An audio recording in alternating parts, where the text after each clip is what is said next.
So asset and liabilities basically क्या होती है, एक दूसरे का ऑपोजिट होते हैं। अब एसेट एंड लायबिलिटीज ये बहुत ही कॉमन वर्ड्स है और ये आगे आपको पूरी कॉमर्स लाइफ में बहुत ही फ्रीक्वेंटली यूज सुनने को मिलेगा, यूज करने को मिलेंगे। तो बेसिकली एसेट क्या होता है? एसेट एक ऐसी चीज, ऐसे प्रोडक्ट या ऐसी इकोनॉमिक रिसोर्सेज होती हैं जो हमें फॉर फ्यूचर पीरियड हमें हेल्प करेंगी या हमें जिनसे बेनिफिट होगा, right.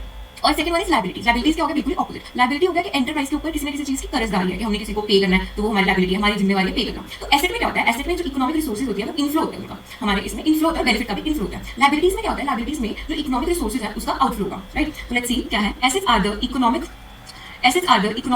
Resources of an enterprise. एक एंटरप्राइज की इकोनॉमिक रिसोर्सेज होती है। What do you mean by economic resources? Resources का मतलब क्या होता है? रिसोर्सेज होता है जो हमें किसी न किसी फॉर्म में आगे जाके बेनिफिट करेगी, वो होती है रिसोर्सेज। और इकोनॉमिक रिसोर्सेज हमारे बिजनेस में लगने वाले रिसोर्सेज जिनको हम मॉनेटरी वैल्यू में मेजर कर सकते हैं, right, of an enterprise that can be usefully expressed in monetary terms. जिन रिसोर्सेज को हम मॉनेटरी टर्म्स में एक्सप्रेस कर सकते हैं उन्हीं को हम इकोनॉमिक रिसोर्सेज बोलते हैं। तो assets are items of value, एक वैल्यूएबल आइटम्स होती हैं used by business in its operation, जो कि बिजनेस अपने ऑपरेशंस में यूज करता है। What do you mean by operations? Operations होता है जो एंटिटी का मेन बिजनेस है, राइट, जो मेन बिजनेस है वो होता है उनके ऑपरेशंस, उनको हम क्या बोलते हैं? ऑपरेशंस ऑफ द बिजनेस बोलते हैं। फॉर एग्जांपल सुपर बाजार owns a fleet of trucks which is used by it for delivering food stock. एक सुपर बाजार है, उसके पास बहुत सारे ट्रक्स हैं, तो वो ट्रक्स क्या है? सुपर बाजार के लिए एसेट है। क्यों एसेट है? क्योंकि वो हेल्प करता है, वो बेनिफिट दे रहा है कि वो फूड स्टॉक्स को डिलीवर करेगा।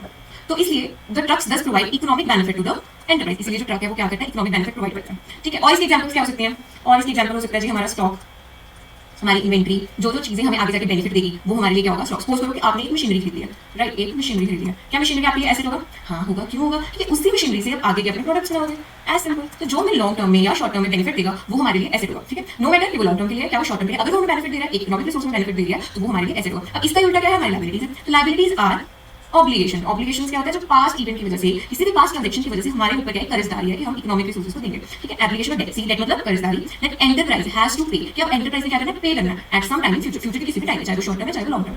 They represent creditors claim on the firms. ऐसे तो क्रेडिटर हमने भी पढ़ा लिया, तो हम एक सिंपल एग्जांपल लेते हैं। एक एंटरप्राइज ने अपने बिजनेस को रन करने के लिए बैंक से लोन लिया। अब लोन है, लोन को हम आगे जाकर रीपे करेंगे, वापस तो करना ही है ना। तो रीपे कैसे करेंगे? In form of money. Money क्या है? हमारी इकोनॉमिक रिसोर्स है। तो हमारे पास आज के टाइम पे एंटरप्राइज के ऊपर कर्जदारी है, ये डेट है कि इन फ्यूचर हमने लोन को रीपे करना, तो ये हमारे लिए क्या होगा? लायबिलिटी हुआ।